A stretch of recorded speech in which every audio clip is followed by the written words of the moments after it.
باب من قال ان الایمان هو العمل لقول اللہ تعالی وتلک الجنۃ التی اورثتموها بما کنتم تعملون وقال عدۃ من اہل العلم فی قوله تعالی فوربک لنسألنهم اجمعین عما كانوا يعملون عن قول لا الہ الا اللہ وقال تعالی لمثل هذا فلیعمل العاملون۔ اللہ الجامع الصحیح للبخاری کتاب الایمان۔ عمل صالح ایمان کا حصہ ہے، مگر یہ کہ ایمان کا حصہ ہے، یہاں پر کیا عمل کے ساتھ ایمان گھٹتا بڑھتا ہے؟ احناف کا نظریہ کہ نفس ایمان اس میں گھٹنا بڑھنا نہیں۔ جب بندہ تصدیق قلبی کر دیتا ہے ایمان آ گیا، کمی بیشی جو آتی ہے یہ بندے کے عمل کے ساتھ آتی ہے، قوت اور ضعف بندے کے عمل کے ساتھ آیا کرتا ہے۔ اب یہاں پر کہ ایمان ایک طبقہ ہے جو کہتا ہے کہ ایمان اصل میں عمل ہی کا نام ہے، ایمان اصل میں عمل ہی کا نام ہے۔ اب وہاں پر احساس دلایا جا رہا ہے، چند آیات قرآنیہ بھی پیش کی جا رہی ہیں اپنے نظریے کے اظہار کے لیے کہ ایمان نام ہے عمل کا۔ احناف اس ساری بات کا جواب یہ دیتے ہیں کہ یہاں پر عمل کے ذریعہ سے یہ جو قوت پیدا ہو رہی ہے یہ اصل میں نفس ایمان اسی طرح سے ہے، البتہ ایمان کی قوت کے اندر اضافہ ہو رہا ہے۔ جیسا کہ ایک طبقہ کہتے ہیں من قال ان الایمان هو العمل، ایمان جو ہے وہ عمل کا نام ہے، یعنی عمل ہے تو ایمان ہے، عمل نہیں ہے تو پھر ایمان بھی نہیں۔ اللہ جل جلالہ نے قرآن مقدس میں ارشاد فرمایا تلک الجنۃ التی اورثتموها بما کنتم تعملون، دیکھو اس جنت کے تم وارث بنائے گئے ہو۔ قیامت کے دن اللہ جل جلالہ ارشاد فرمائے گا یہ وہ جنت ہے جس کے تم وارث بنائے، کیوں؟ بما کنتم تعملون، چونکہ تم عمل کیا کرتے تھے اس لیے تمہیں جنت عطا کر دی گئی۔ یہ لوگ جو کہتے ہیں کہ عمل باقاعدہ ایمان ہے اور ایمان عمل ہے، وہ کہتے ہیں دیکھیے کہ یہاں پر جنت کیسے مل رہی ہے، وہ جنت تو مل رہی ہے عمل کی وجہ سے، بما کنتم تعملون، اور یہاں پر بما کنتم تعملون اس کا مطلب ہے کہ یہاں پر تم عمل کیا کرتے تھے یعنی ایمان لایا کرتے تھے۔ احناف کی طرف سے جواب یہی دیا جاتا ہے کہ یہاں پر نفس ایمان تو قلبی تصدیق سے ظاہر ہو چکا، البتہ آگے ہے عمل، اس کے ذریعہ سے اس ایمان کے اندر قوت پیدا ہوتی ہے، قوت پیدا ہوتی ہے۔ میں اسے یوں محسوس کرتا ہوں، ذرا غور کریں، ہمارے ہاں آج کل موبائل کا بڑا دور ہے، وہ چھوٹی موٹی سی رقم اس پر ہندسے آ جائیں، 1-2 تک بھی رہ جائے تو ابھی ہمارا موبائل کام کرتا ہے، مگر اس کی قوت کم ہو گئی ہے، اور ادھر سے آپ جس وقت اسے چارجنگ پہ لگا دیتے ہیں وہ نمبر بڑھتے بڑھتے 2 4 5 10 15 50 100 تک چلا جاتا ہے۔ آپ کیا کہتے ہیں کہ بیٹری ہو گئی ہے فل چارج، یہی کہا جاتا ہے بیٹری ہو گئی ہے فل چارج، حالانکہ وہاں پر چارجنگ کے اعتبار سے دیکھا جائے تو ابھی کام تو وہ 1 نمبر پر بھی کر رہی ہے، کام 1 نمبر پر بھی کر رہی ہے، مگر وہ بیٹری ممکن ہے کہ بہت بڑی بڑی ہارڈ کاپیاں نہ اٹھا سکے، کیوں جی بیٹری لو ہے، حالانکہ کام کر رہی ہے۔ بالکل اسی طرح سے یہاں پر نفس ایمان آ جاتا ہے، مگر اس کے اندر قوت تب پیدا ہوتی ہے کہ جب یہ عمل کی چارجنگ پہ لگ جاتا ہے۔ جب عمل کی چارجنگ ہو جاتی ہے پھر جہاں 2 4 5 10 15 20 100 تک پھر انعامات بھی ملا کرتے ہیں. وقال عدۃ من اہل العلم فی قولہ تعالی، اللہ جل جلالہ ارشاد فرماتا ہے فوربک لنسألنہم اجمعین عما کانوا یعملون، کہ جو لوگ دنیا میں کے اندر یہ کام کیا کرتے تھے ہم انہیں سب سے پوچھیں گے کہ دنیا کے اندر رہتے ہوئے کیا کرتے رہے. اما کانوا یعملون، اور اس اما کانوا یعملون کی وضاحت کن لفظوں کے ساتھ کی ہے؟ لا الہ الا اللہ،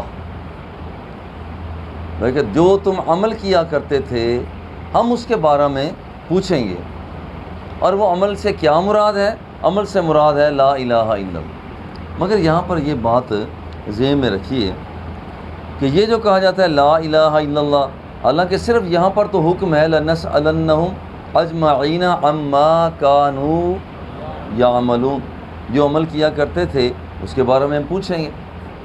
شیخ نووی فرماتے ہیں کہ اس سے ظاہری مراد ہے سارے اعمال کے بارے میں پوچھیں گے نا، نماز کے بارے میں، روزے کے، حج کے، زکوٰۃ کے بارے میں.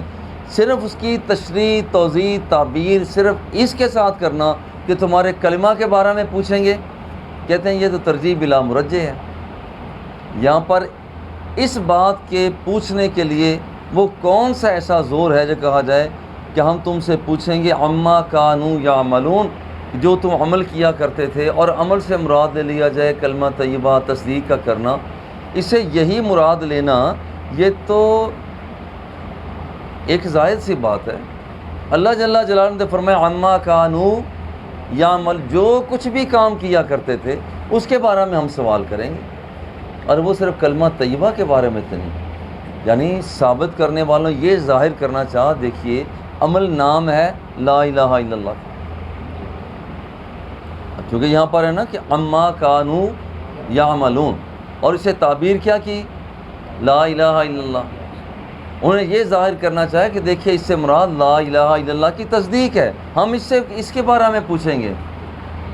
لیکن یہاں پر امام نووی لکھتے ہیں کہ نہیں، ایسا نہیں ہے کہ یہ آپ صرف ایک شے کو خاص کر رہے ہیں، وہاں عام ہے. عام کیا ہے؟ اما کانوا یعملون، جو کچھ بھی وہ عمل کرتے تھے اس کے بارے میں ہم پوچھیں گے. اور اسی طرح سے ایک تیسری دلیل بھی دینے کی کوشش کی گئی ہے، لمثل ھذا فلیعمل العاملون. جنت الفردوس میں جس وقت یہ مقام ٹھکانہ ملے گا تو اس جیسی نعمت جو ہے فلیعمل العاملون، اگر یہ لینا چاہتے ہو تو پھر عمل کرنے والوں کو عمل کرنا پڑے گا. یہاں بھی ظاہر کرنے کی کوشش کی گئی ہے کہ دیکھیے عمل کرنے والوں کو عمل کرنا پڑے گا، تو ایمان نام ہے عمل کا، ایمان نام ہے عمل کا نام ہے. یہاں بھی کہتے ہیں کہ دیکھیں جنت الفردوس جو ہے اس کے حصول کے لیے عمل کرنا پڑے گا، نفس ایمان کے بعد عمل کرنا پڑے گا.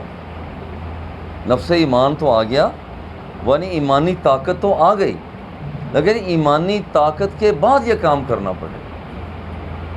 مولانا اس جگہ پر یہ بات آپ پیش نظر رکھیے کہ یہاں پر 3 طرح کے مسلک سامنے آتے ہیں. نمبر 1 مرجئہ، نمبر 2 خوارج اور معتزلہ، نمبر 3 احناف کا موقع. اچھا، مرجئہ کا کہنا ہے کہ جو بندہ مسلمان ہو گیا اور اس بندے نے خواہ بڑے بڑے بھی گناہ کر لیے تو وہ جہنم میں نہیں جائے گا. یہ ہے مرجئہ کا کہنا، وہ جہنم میں نہیں جائے گا. خوارج کا، معتزلہ کا کہنا ہے کہ جو کبیرہ گناہ کرنے والا ہے وہ ہمیشہ ہمیشہ جہنم میں رہے گا. آئیے متوازن اور اعتدالی مسلک مذہب جو امام ابو حنیفہ رحمہ اللہ آپ نے میں عطا فرمایا، فرماتے ہیں جو مسلمان بڑے گناہ کر لیتا ہے، یہاں پر ایسی بات بھی نہیں ہے کہ یہ بندہ جہنم میں ہی نہ جائے، اور یہ وہ اللہ کی رضا ہے، چاہے تو معافی عطا کر دے، لیکن اس کا تقاضا یہ ہے کہ وہ جہنم میں جائے، لیکن جب سزا اس کی بھگت لے تو بھگت لینے کے بعد دوبارہ سے وہ جہنم سے نکال دیا جائے. جیسا کہ گناہ گاروں کو جہنم کے اندر داخل کیا جائے گا، جل کر کوئلہ بن جائیں گے، اللہ یعوذ باللہ۔ اللہ رب العزت کی طرف سے پھر انہیں پیغام شفاعت ملے گا، انہیں نکال کر باہر کیا جائے گا۔ دو طرح کی آگے روایات ہیں کہ انہیں آب حیات میں ڈبویا جائے گا، ایک دوسرا یہ جنتیوں سے کہا جائے گا کہ ان پر چھینٹے مارو، تو چھینٹے ماریں گے۔ اب اس کا اثر کیا نکلے گا؟ اثر یہ نکلے گا اب وہ جو کوئلہ بن چکے ہوں گے رب ذوالجلال ان پر اسی طرح سے گوشت پوشت کو اگانا شروع کر دے گا۔ تو دیکھیے اس کا مطلب ہے کہ عمل کے اندر بات یہ ہے، عمل کی وجہ سے تفاضل پیدا ہوتا ہے۔ عمل کی وجہ سے کچھ لوگ ہیں جو سیدھے جنت میں چلے جائیں گے، کچھ وہ ہیں جو جہنم میں چلے جائیں گے۔ یہ تفاضل پیدا ہوتا ہے، اور جب اس کا مطلب ہے کہ نفس ایمان کے ساتھ ساتھ بھی جب کوئی بندہ عمل کرتا ہے تو اس کے اندر پھر کمی بیشی آتی رہتی ہے۔ تو یہ مولانا 3 دلائل اور ان کا یہاں پر اناف کی طرف سے جواب بھی ہوا۔ حدثنا احمد بن یونس و موسیٰ بن اسماعیل، حضرت ابو ہریرہ رضی اللہ تعالی عنہ اس کے راوی ہیں، سئل ای العمل افضل، حضور علیہ الصلوۃ والتسلیم سے پوچھا گیا حضور کون سا عمل افضل ہے؟ قال ایمان باللہ ورسولہ، اللہ پر اور اس کے رسول پر ایمان لانا۔ قیل ثم ماذا، حضور اس کے بعد کون سا عمل بہتر ہے؟ فرمایا الجہاد فی سبیل اللہ، اللہ کے راستہ میں جہاد کرنا۔ قیل ثم ماذا، حضور اس کے بعد کون سا عمل بہتر ہے؟ قال حج مبرور، مقبول حج۔ یہ نمبر 1 اللہ اور اس کے رسول پر ایمان لانا، نمبر 2 جہاد فی سبیل اللہ، نمبر 3 حج مبرور۔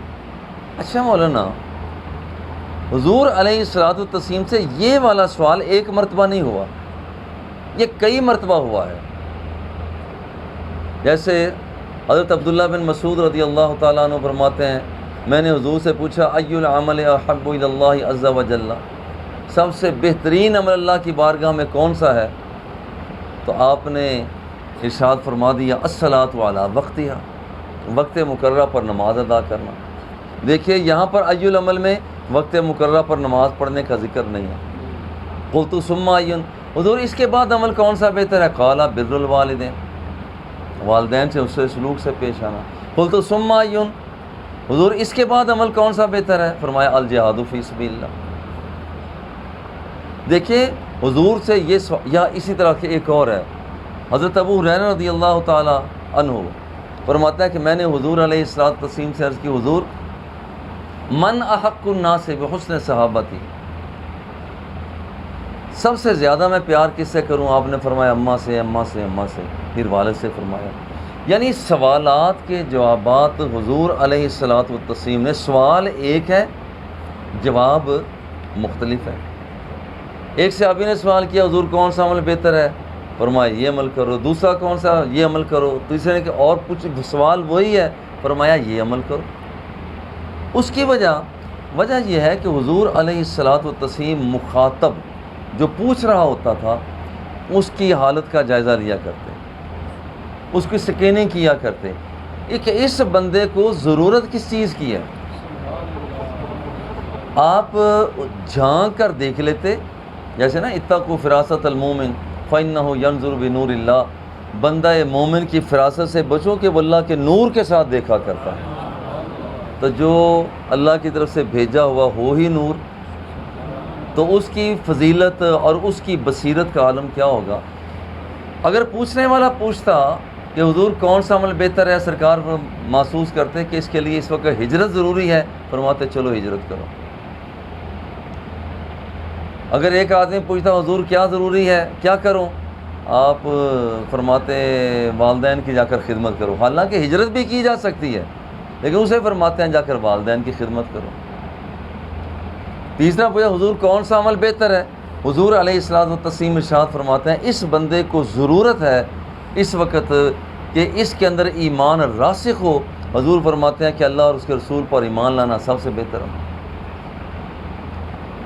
یہ بالکل اسی طرح سے ہے کہ ایک حکیم ایک ہے، ڈاکٹر ایک ہے، ایک کو کہتا ہے کہ تو نے دلیا کھانا ہے، دوسرے نبض دکھائی تو نے مرغی کے گوشت کا شوربہ لینا ہے، تیسرا تو نے کیا کرنا ہے، تو نے سبزی کھانی ہے، تو نے کیا کرنا ہے جی، وہ کہتا ہے جناب اس نے اچھی طرح سے بھون کر گوشت کھانا ہے۔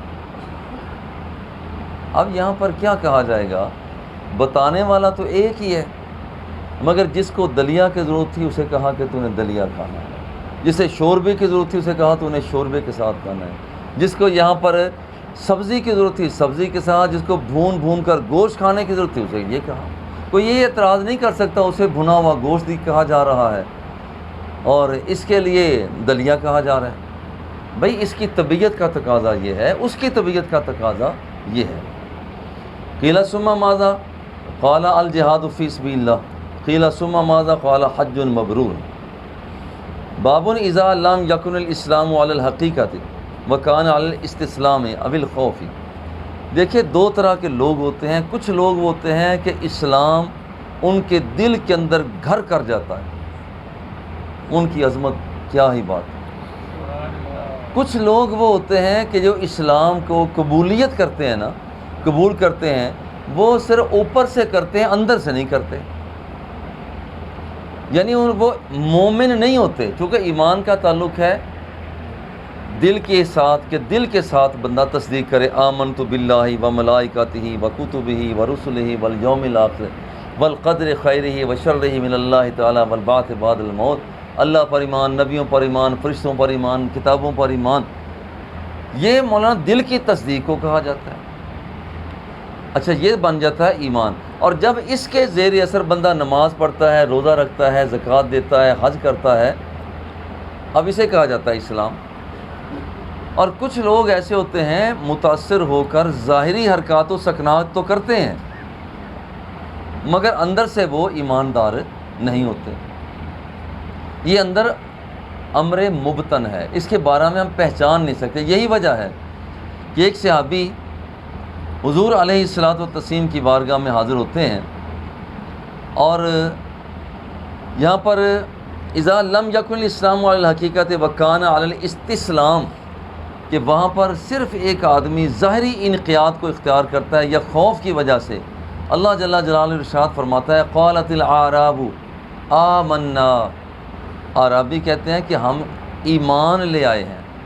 عرابی بدو لوگ جو کہ ابھی اسلام ان کے اندر راسخ نہیں ہوا تھا، مگر وہ کیا کہتے، آمنا ہم ایمان لے آئے، قل لم تؤمنوا، ان سے کہتے تم ایمان نہیں لائے ہو، ولکن قولوا اسلمنا، ہاں ظاہری طور پر تو نے اٹھک بیٹھک شروع کر دی ہے، اٹھک بیٹھک نماز کی صورت میں شروع کر دی ہے، روزے داروں کی طرح بھوکا پیاسا رہنا تم نے شروع کر دیا ہے، وہ نیک بندوں کی طرح تم نے وہاں پر چکر پہ چکر بیت اللہ کے لگانے شروع کر دیے، خالی چکر ہیں، وہ خالی بھوکا اور پیاسا رہنا ہے، وہ خالی اٹھک اور بیٹھک ہے۔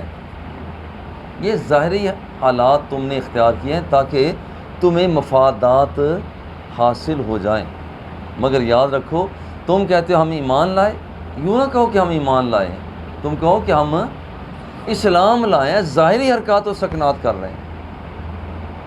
اس کا مطلب ہے کہ اصل چیز، بنیادی چیز جو ہے وہ ایمان ہے، یوں سمجھے کہ ایمان ہے بنیاد، جیسے یہ کمرہ بنا ہے، 12 دری بنی ہے، تو اصل اس کی ہے بنیاد، اگر بنیاد صحیح نہیں ہے تو اوپر جو کچھ بھی کریں گے وہاں پر وہ کام نہیں دکھائے گا۔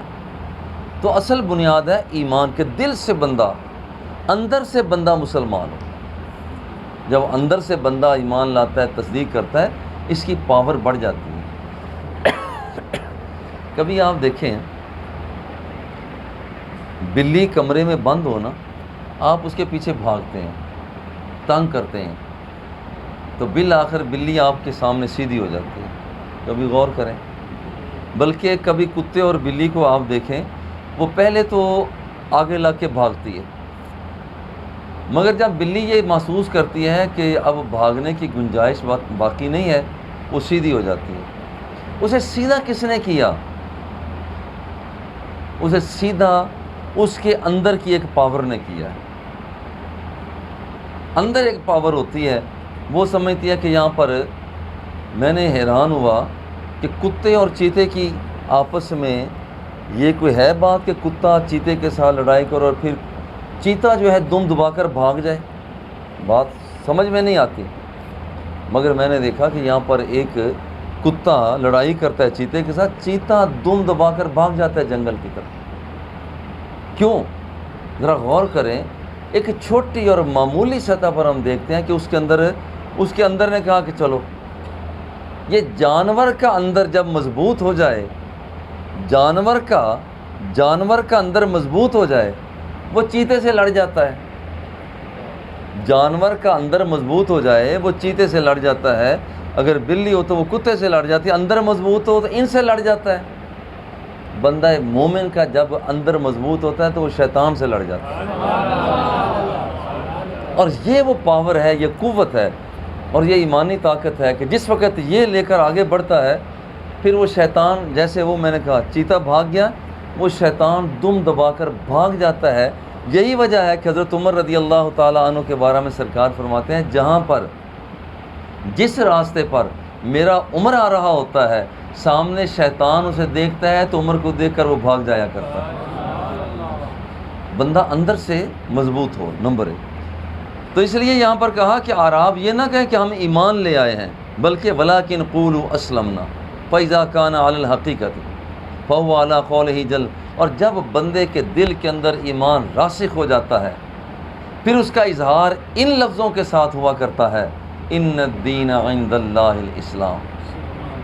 پھر وہ بندے کی رگ رگ ریشہ ریشہ ایک ایک رونگٹے سے جو حقیقت میں آواز آیا کرتی ہے وہ کہتا ہے کہ اللہ جل جلالہ کی بارگاہ میں اصل دین جو ہے وہ مقبول دین وہ اسلام ہی ہے. پھر یہاں پر اس بندے کا یہ عالم ہوا کرتا ہے. حدثنا ابو الجمان قال اخبرنا شعیب عن الزہری قال اخبرنی عامر بن سان.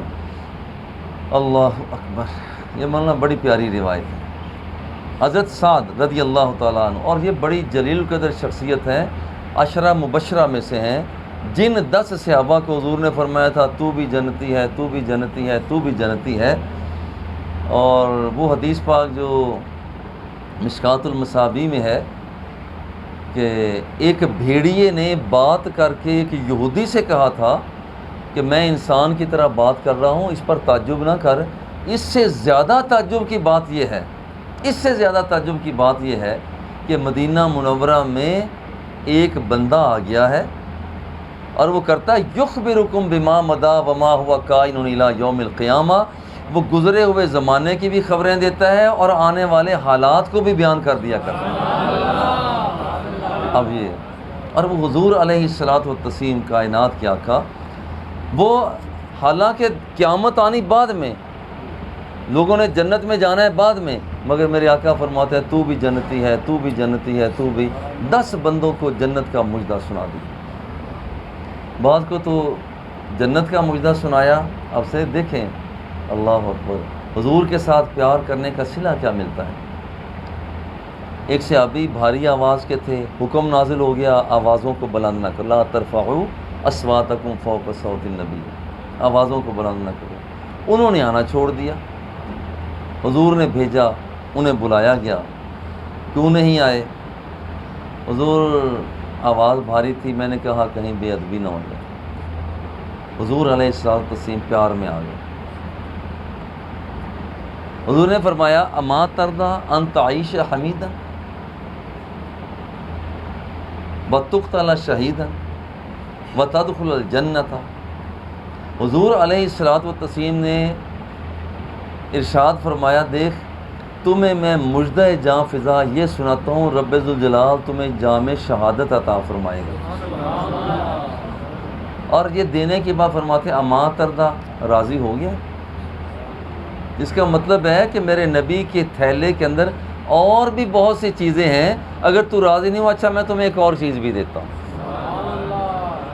اما ترضیٰ ان تعیش حمیدن، ساری زندگی بہترین گزارے گا، راضی ہو؟ وہ خاموش. اچھا چلو ان تدخل الجنہ، دیکھو یہاں پر تم شہید ہو جاؤ گے، راضی ہو؟ وہ پھر چپ ہے. بلاغر فرماتے ہیں ان تدخل الجنۃ، چلو اب تو راضی ہونا کہ میں تمہیں بتاتا ہوں کہ تجھے جنت کا مالک بنا دیا گیا. حضور علیہ الصلوۃ والتسلیم عطا فرمانے کے بعد بار بار پوچھتے بھی ہیں راضی ہو راضی ہو راضی ہو. حضرت سعد بیٹھے ہوئے ہیں، یہ عشرہ مبشرہ میں سے ہیں. حضور علیہ الصلوۃ والتسلیم نے اپنے پاس بیٹھے ہوئے ایک طبقے کو کچھ عطیات سے نوازا، سب کو دے دیا. حضرت سعد فرماتے ہیں، ساتھ بیٹھے ہوئے ہیں، حضور علیہ الصلوۃ والتسلیم نے ایک ایسے آدمی کو عطیہ نہ دیا. فَتَرَكَ رسول اللہ صلی اللہ علیہ وسلم رَجُلًا هُوَ أَعْجَبُهُمْ إِلَيَّ. حضرت سعد فرماتے ہیں حالانکہ میں سمجھ رہا تھا یہ بندہ یہ زیادہ اہمیت کا حامل ہے ان بندوں کی بنسبت جنہیں سرکار نے عطا فرما دیا. جو سمجھے 10 بندے بیٹھے ہوئے ہیں، حضور نے 9 کو عطا فرما دیا، 10ویں کو نہیں دیا. حضرت سعد فرماتے ہیں حالانکہ میں محسوس یہ کرتا تھا کہ یہ جو 10واں آدمی ہے ان سب سے زیادہ قیمتی ہے، ان سب سے زیادہ بہتر ہے. اللہ اکبر. فقلت یا رسول اللہ ما لک عن فلان. حضور آپ نے اسے کیوں نہیں دیا؟ باقی 9 بندوں کو آپ نے دے دیا، اسے کیوں نہیں دیا؟ فواللہ حضور حالانکہ اللہ کی قسم ہے میں اسے بہتر مومن سمجھتا ہوں جسے آپ نے نہیں دیا. وہ بہتر مومن ہے اور جو وہ آدمی ہیں وہ بہتر مومن نہیں ہے. فقالا او مسلمان.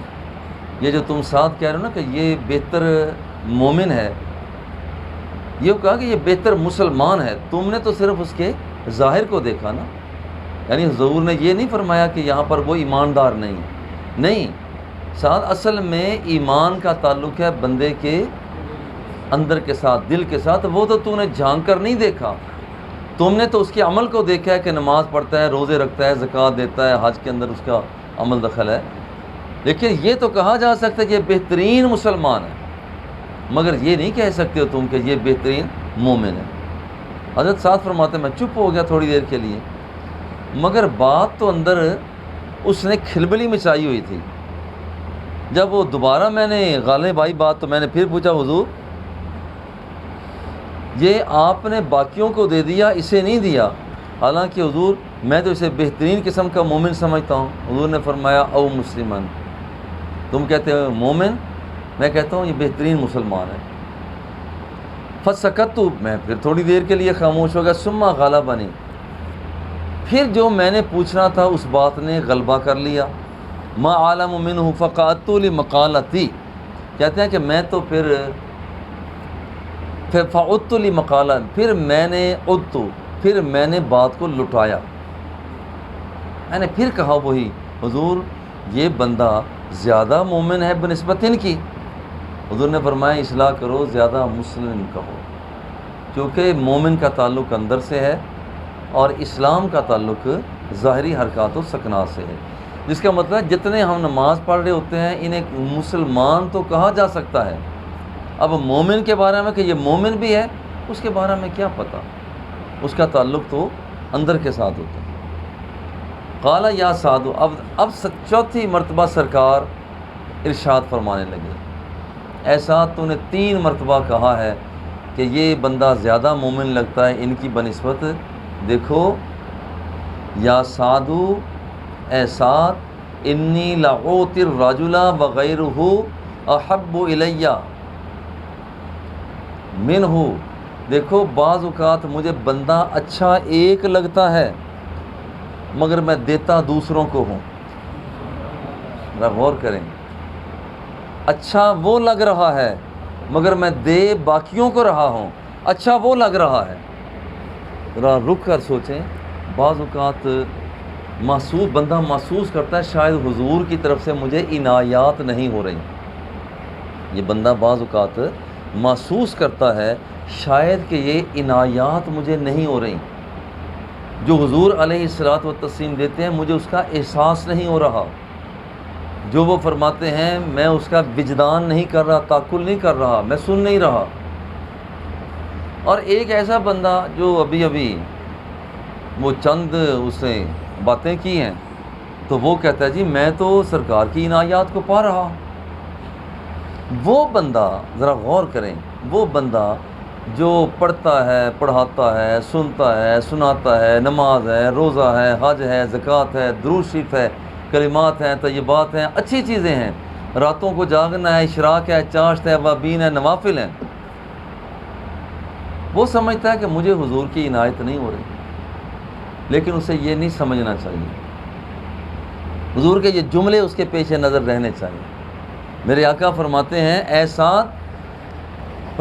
بعض اوقات ہوتا یہ ہے کہ میں دیتا تو کسی اور کو ہوں مگر اچھا مجھے کوئی اور لگتا، دیتا کسی اور کو ہوں اچھا کوئی اور لگتا ہے۔ دیکھو حضرت ویسے کرنی رضی اللہ تعالیٰ عنہ حضور کو کتنے اچھے لگتے، کتنے اچھے لگتے۔ حضرت عمر کو بھیجا، ساتھیوں کو بھیجا، جاؤ اسے جا کر دعا کرواؤ، مگر زیارت نہیں کروائی، زیارت نہیں کروائی، مگر اچھے حضرت ویسے کرنی لگ رہے ہیں۔ اس لیے یہاں یہ اپنے آپ کو نفسیاتی طور پر کمزور کبھی بھی نہ ہونے دیں، یار میں نے تو 7 سال لگا لیے، 10 سال لگا لیے، 12 سال 15 سال پڑھتے پڑھاتے یہ ہو گیا اور وہ عنایات کا میں احساس نہیں کر رہا۔ بھائی دیکھیں سرکار کی کچھ دینے عطا کرنے کے انداز مختلف ہیں، یہ کبھی نہ کہیں کہ میں سرکار کی نظر میں نہیں ہوں۔ کیوں؟ اس لیے سرکار فرماتے ہیں لَأُعْطِي الرَّجُلَ وَغَيْرُهُ أَحَبُّ إِلَيَّ مِنْهُ، دیتا کسی اور کو ہوں پسند کسی اور کو کر رہا ہوتا ہوں۔ کیوں؟ خشیۃ ان یکبہ۔ اب ذرا غور کریں، حضرت شیخ جامی رحمۃ اللہ تعالیٰ علیہ آپ جب سرکار کی بارگاہ میں وہ حاضر ہو رہے تھے تو آپ کے سردار کو کیا کہا گیا تھا؟ کیا کہا گیا تھا کہ ایک بندہ جامی ہے، اسے آگے نہ آنے دینا، اسے آگے نہ آنے دینا۔ وہ پھر بکریوں کے ریوڑ کے اندر بھی جاتے ہیں مگر پھر حکم ہوتا ہے کہ اسے نہ آنے دینا، اسے نہ آنے دینا۔ باطن بین بتاتے ہیں وہ وجہ کیا؟ اب دیکھیں ایک بندہ، باقی سارے قافلے والے آئیں جلدی آؤ، جلدی شاباش جلدی آؤ، مگر ایک بندے کو روکا جا رہا ہے، کیوں؟ باطن بین بتاتے ہیں کہ اگر شیخ جامی وہاں پر پہنچ جاتے تو حضور علیہ الصلوۃ والتسلیم قبر پر انوار سے باہر آ کر آپ کا استقبال فرماتے۔ اب دیکھیں جس کے ساتھ اتنا پیار ہے فرمایا اسے پیچھے کرو، اسے پیچھے کرو، اور باقی جو ہے نارمل انداز میں ہے بھئی آؤ نا، جلدی آؤ جلدی آؤ جلدی آؤ۔ اس لیے کبھی بھی اپنے آپ کو نفسیاتی کمزوری میں نہ لے کر جانا کہ وہ عنایات ابھی دستیاب نہیں ہو رہی ہیں، میں تو یہ بھی کیا ہے، نہیں۔ حضور کا یہ عمل فرماتے ہیں لَأُعْطِي الرَّجُلَ وَغَيْرُهُ أَحَبُّ إِلَيَّ مِنْهُ، کیوں ایسا کیوں کرتا ہوں؟ دیتا ان کو ہوں پیارا وہ لگتا ہے۔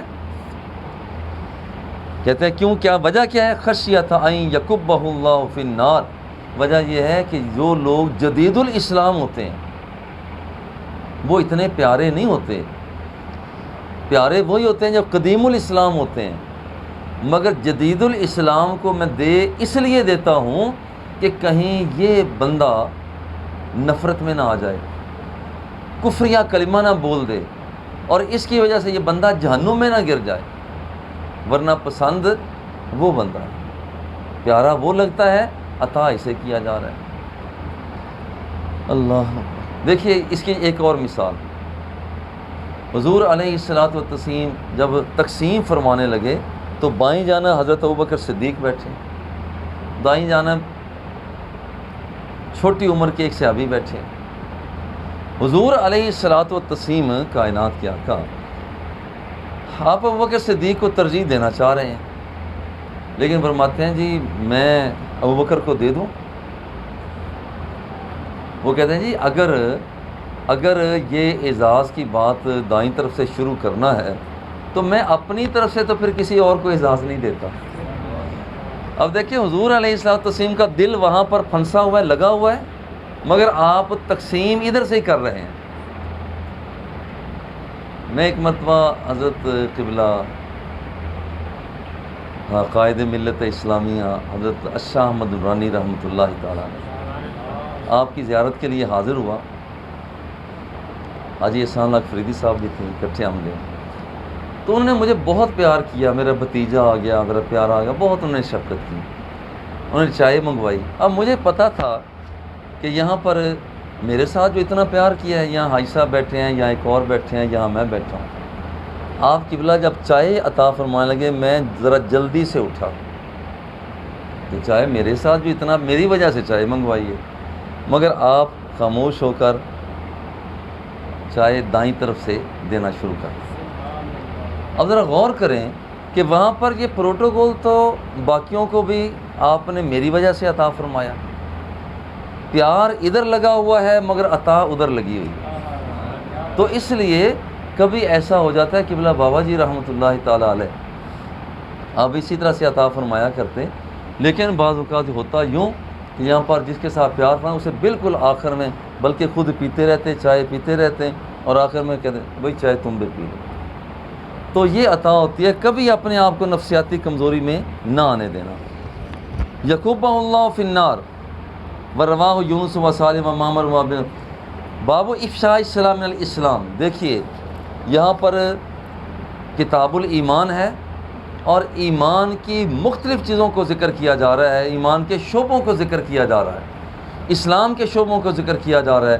ان میں سے ایک ہے کہ کسی کو کہا جائے السلام علیکم، سلام پھیلانا۔ اور یہاں پر فرمایا کہ حضرت عمار فرمایا ثلاث من جمعہن فقط جمع الایمان، جس نے 3 چیزوں کو اکٹھا کر لیا اس نے ایمان کو جمع کر لیا۔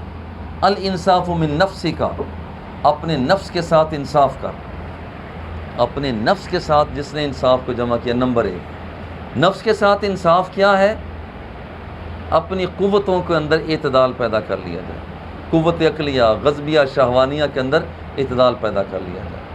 حواس خمسہ ظاہرہ جو ہیں، قوت ذائقہ ہے، قوت شامہ ہے، قوت باصرہ ہے، قوت سامعہ ہے اور قوت لامسہ ہے، ان قوتوں کے اندر اعتدال اور توازن پیدا کر لیں، یہ ہے نفس کے ساتھ انصاف۔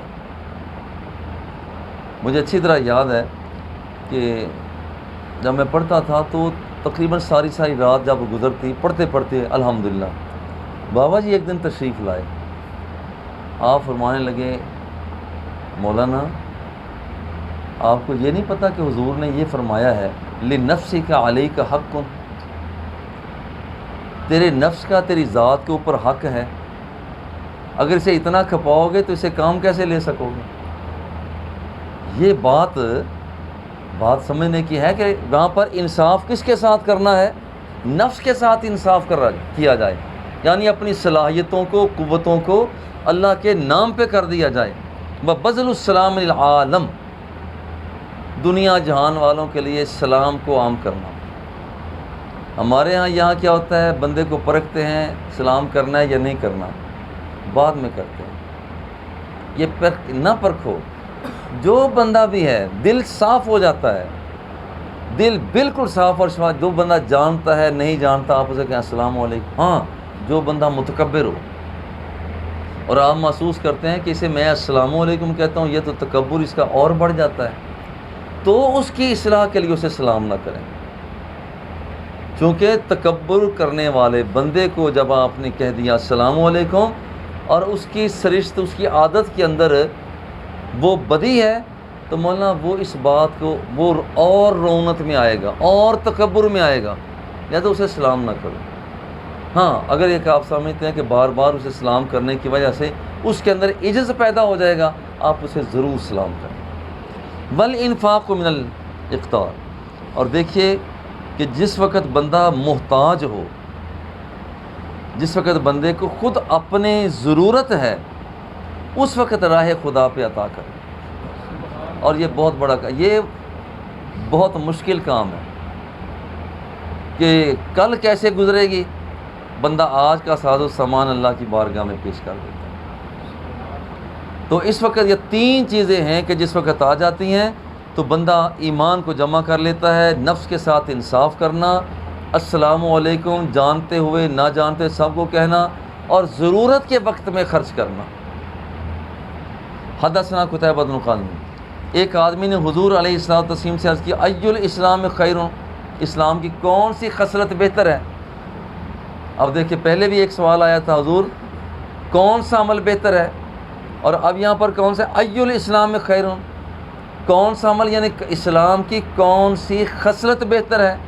قال تطعم الطعام، لوگوں کو کھانا کھلاؤ، وتقرأ السلام علی من عرفت ومن لم تعرف، اور جسے پہچانتے ہو نہیں پہچانتے ہو اسے السلام علیکم کہو، جس کا مطلب ہے مخاطب کے مطابق حضور علیہ الصلاۃ والتسلیم جواب عطا فرمایا کرتے تھے۔